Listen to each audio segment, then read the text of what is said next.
Answer বাহিনী আমাকে প্রচুর মারধর করে, কিন্তু আমার যে হাত ফেটে যায়, মানে রক্ত বেরোচ্ছে, আমার ভিতরে এরকম একটা সেন্স কাজ করতেছে না। আমি কিন্তু নিজের আত্মরক্ষার জন্য, তারা যে মারমুখী অবস্থানে আছে, আমি নিজের আত্মরক্ষার জন্য আমি চেষ্টা করি নিজেকে বাঁচিয়ে রাখার জন্য, কিন্তু তারা কোনো মুহূর্তেই আমাকে ছাড় দেন। আমার হাতটারে, ভাঙ্গা হাতটার উপরে আবার আক্রমণ চালিয়েছে। আমার নাম মোহাম্মদ তৌফিক শাহরিয়ার। আমি অধিভুক্ত 7 কলেজের একজন শিক্ষার্থী, কমিউনিটি সরকারি কলেজের, এবং বৈষম্য বিরোধী আন্দোলনের একজন সমন্বয়ক। আমি পুরা মাস আপনার জুনের 5 তারিখ থেকে শুরু করে আন্দোলনে শেষ পর্যন্ত ছিলাম। আমি লাস্ট 17 তারিখ, 17 জুলাই হচ্ছে টিয়ার সেল আঘাতে পুরা অবস্থা খারাপ হয়ে যায়। আমার চোখ টোক, আমি শ্বাসকষ্ট সমস্যা হয়। আমি গণিতুল কলেজ থেকে আমরা মেসেজ পাই যে আমরা ত্রাণের কাজ করি, আমাদের প্রায় 5 লক্ষ টাকার মতন উঠেছে আমার ক্যাম্পাসে। আমি আর আমার বন্ধু তখন, আমরা যেহেতু একটা আন্দোলনের সমন্বয়ক, আমাদের একটা গ্রুপ আছে, তাই 2 জন বন্ধুই আমরা চলে আসি, আমি আর রূপমি আর রাজ।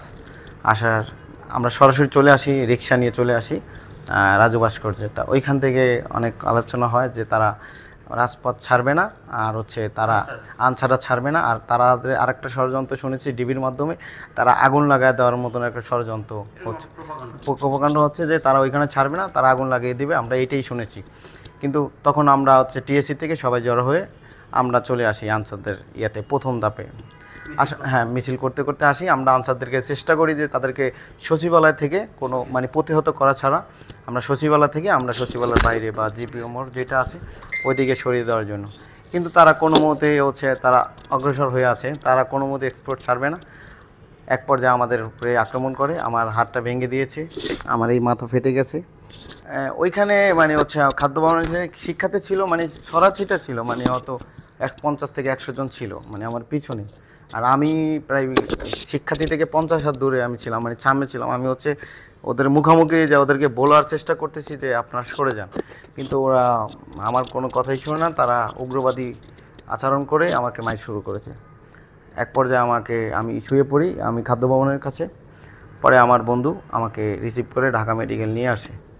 পরে পরীক্ষা নিরীক্ষার পর আমার হাত ভেঙে গেছে, আর পুরো শরীর জুড়ে ইনজুরি আছে, তবে মানে হাতটা ক্ষত হয়েছে।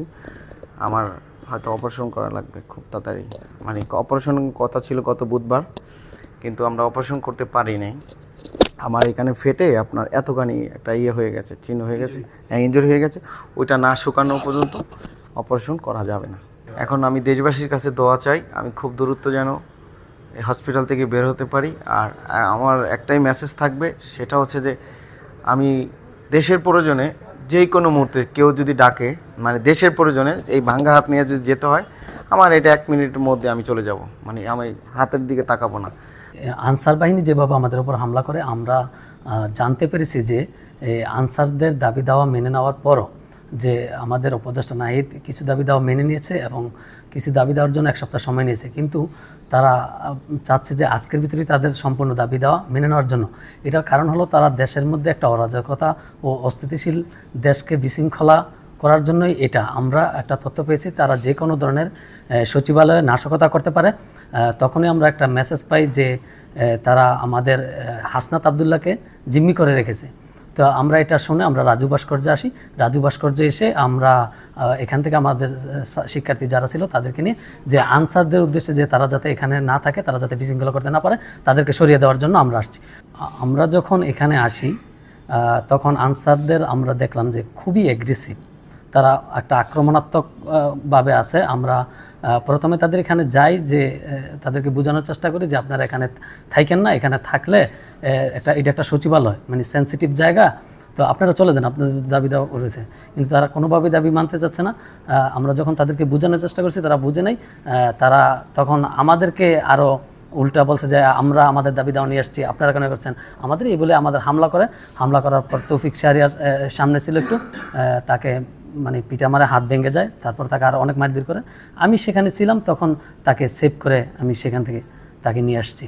আমরা চাই যে তাদের শাস্তি হোক, এবং যেই হোক, যদি দেশের মধ্যে অস্থিতিশীল পরিস্থিতি সৃষ্টি করতে চায়, আমরা আমাদের জীবন দিয়ে যেমন দ্বিতীয়বারের মতো দেশকে স্বাধীন করেছি, প্রয়োজনে আবার আমরা জীবন দিব, তারপর আমরা আমাদের এই যে দ্বিতীয় স্বাধীনতা সেটাকে ম্লান হতে দিব না।